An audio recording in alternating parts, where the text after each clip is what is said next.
Hello, my name is Mark Heine, and welcome to my talk on autonomous robots supporting software production. There are many challenges these days in software production, particularly we're looking here at strawberries. There's a strong reliance on manual labor due to quite complex operations, especially in picking, and we see more and more shrinking of workforce, a lot to social political pressures and an aging population. But there's also a lot of these political pressures here in the UK, obviously. Brexit shall be named as one of them. But in general, there's a tendency to rely less on foreign labour to come in, and with the high wages here, there's a strong drive at the moment for automation, in particular in software production, which are quite high value crops.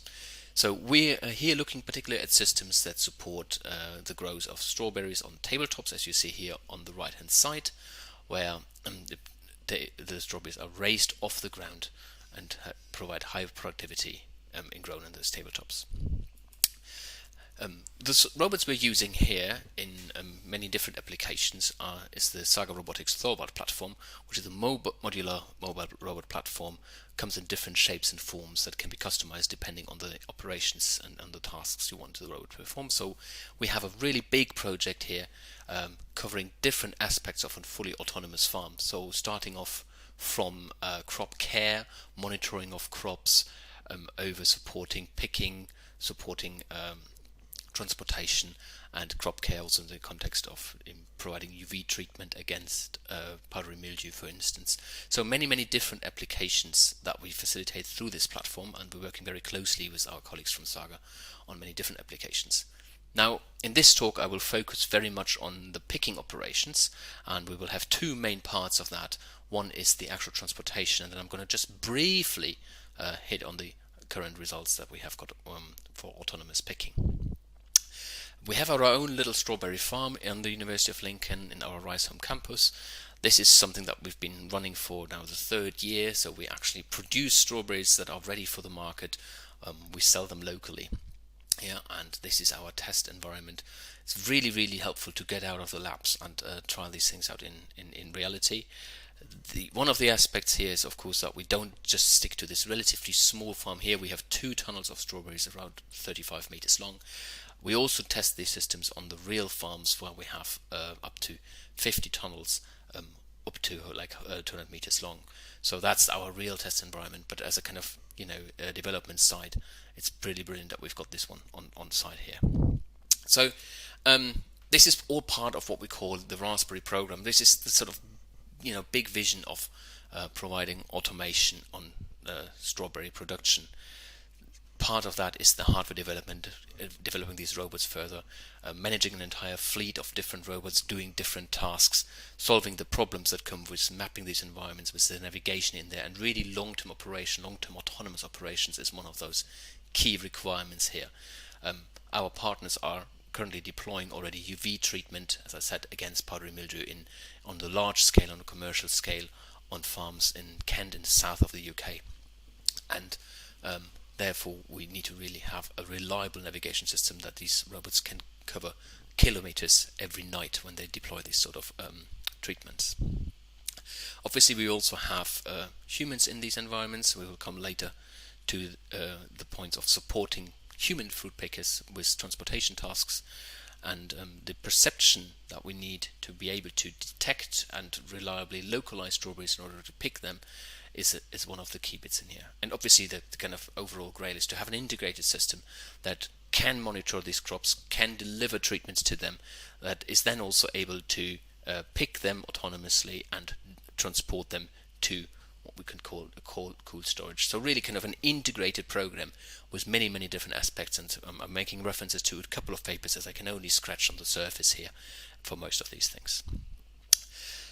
So, as I said, the key aspects here that we're going to discuss is the field logistics and the autonomy of these robots as they're out in the fields. I'm not going to talk much about the perception side, as my colleague Dr. Greg Cherniak is going to present that in a different presentation.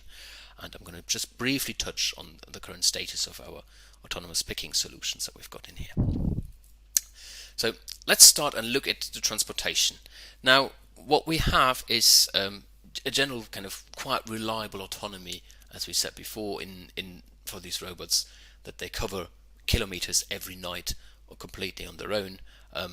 Relatively standard, I would say, to a large extent. So we use hybrid GPS and laser-based navigation, RTK GPS for quite high localization precision. But this is sometimes quite tricky, especially in these tunnels where we've got these metal beams. So the localization itself in those environments isn't necessarily up to the high standard you'd want. And so we have combined this with laser-based navigation using lidars and mounted on the robots also for safety, and have also developed special navigation modes for in-road navigation, exploiting these sort of poles that you've got in these tunnels. And then we've got some papers also on automated tuning of navigation parameters through some genetic algorithms to actually have a very smooth and reliable motion with these sort of navigation components that we have developed. So I'm going to refer you just to these related papers that could be of interest to some of you. In-field logistics. So is that kind of the low-hanging fruit, we could say? Because we see that human pickers are very, very good. They're very dexterous in their manipulations. They're super fast at the moment. But what we've also discovered is that they spend around 20% of the time transporting fruits from the point where they're picking them all along these very long tunnels to put them onto some trolley to drop them off.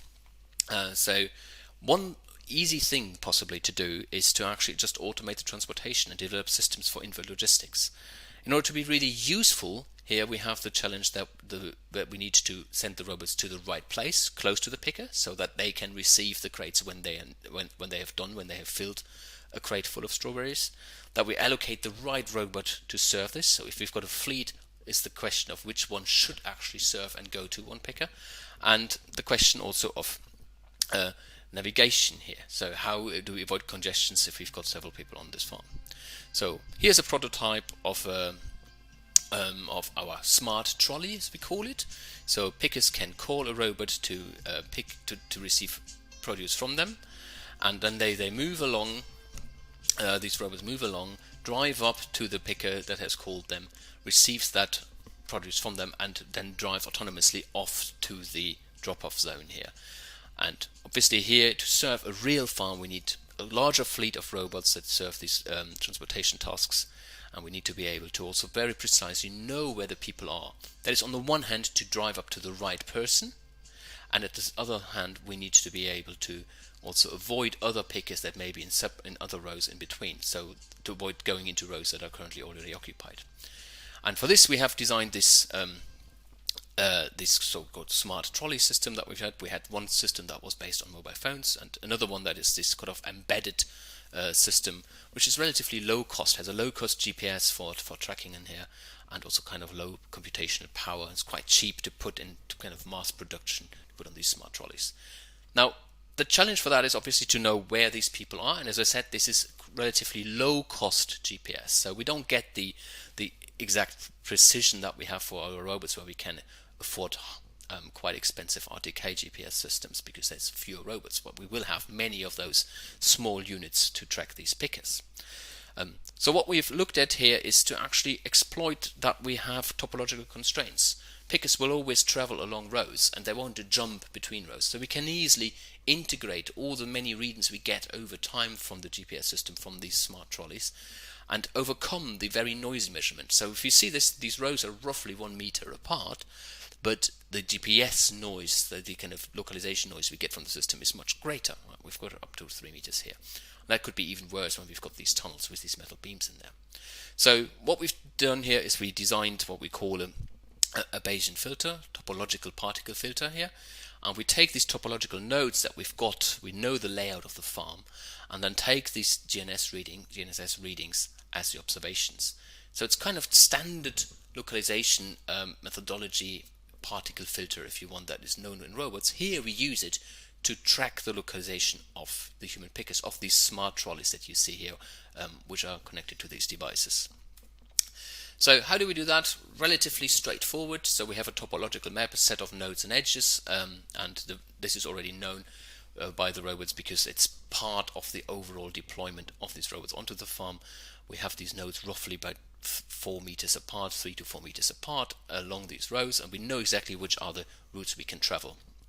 And with that in place, we can design a topological particle filter where we basically just start with overall initialization of where these pickers are, and then we can predict the future state of particles from knowing how these people can move based along this topology. So basically just saying which node they're in. And we use a continuous time model here, where we assume that people are moving at a certain rate along. When they are picking, they have a relatively constant rate that they're moving along with, so we can even anticipate and predict where they are in the absence of some readings for some time. So this is to overcome any problems that we may have because the readings from the GPS may be quite sparse in time. So with that system, we are able actually to this kind of shows you some results of this. We are able to very precisely predict which particular node a picker will be at, even if we have only spurious readings from GPS and they may be quite noisy. So it's this integration and this kind of integration with the topology that allows us to be quite precise about the node that a human will be at. And it's quite important for us to get that right, because if the robot enters another row, that row may well be 200 meters long and we're going to go in the wrong one, and it's of no use at all. So that's the way how we solve the picker location problem. With that comes then that we have also a coordination system. So once we know where these people are and when they call a robot over, we need to coordinate the overall fleet. Right? So we have already tried some different tests here with what we call discrete events simulations. Do some general tests, find the sweet spot of how many robots you need for how many pickers, depending on the topology of a farm. And then we know exactly, if we have these many robots, how do we allocate the tasks to them, and how we find out which robot should go which route to best reach the picker that has actually called for it. So some ideas here around how this works. So we have a system that is scalable to relatively large fleets, so 50 plus. We use a centralized auction-based task allocation system in working with our colleagues at the University of Oxford here, and there we learn about routes that may be blocked for some time and not be able to traverse them quickly. So we have a probabilistic congestion-aware route planning that then decides which routes to take depending on the occupancy, whether there's a picker there or another robot that may already get into its way. So that's just a kind of quick run through how this overall system works. Obviously, the ultimate aim here is to not only support human pickers, but even if we have autonomous picking, we need the logistics system still to have robots be sent over, retrieve the fruit, because you don't want robots that are picking to then spend a lot of time to travel down again. So we're working on actually handing over from picking to the logistics system as well. Now, I'm going to just give you a quick run through some of the picking solution we have developed so far. This gives you a quick idea of how this works. So we have a perception system here based on convolutional neural networks that is very good at determining whether a strawberry is ripe or not ripe and finding its exact location, and combining depth and RGB information here, we are able to detect these strawberries quite accurately. And then it's a question of path planning. So how do you actually pick this particular strawberry? We've got a standard baseline path planning system already implemented. That's what you see here. So this is basically getting the fruit with some constraints, planning a path with our system that you see here. So this is the current picking system that directly picks into a punnet, as you can see from this video here. And we also have a digital twin to facilitate the development of these sort of systems. More advanced, the stuff that we're doing at research at the moment is to actually use probabilistic motion primitives to deal with clusters, where you don't just go straight for a strawberry, but you actually take the surrounding into account and find a trajectory that can allow the picking head to wiggle into place here. So that is really cutting edge stuff at the moment. We're going to present that at IROS, and there will be some updates on that coming soon to get that integrated. So, just as I don't have much more time, a quick summary and some outlook into some future work. So we really have this overall program of different tasks that are done with autonomous robots to support soft fruit production here. Various applications. We've seen the in-field logistics. You've probably seen some of the fruit picking. We're also using this to plant care, UV treatment. We're working currently also on a spraying application where these robots can go out and spray the fruits, and also do yield prediction and crop monitoring. So it really is an integrated challenge with logistics that is still needed after picking, even if we do it autonomously. At the moment, the kind of immediate goal is to support fruit pickers on the way towards this kind of full automation. That's the ultimate aim. Thank you very much.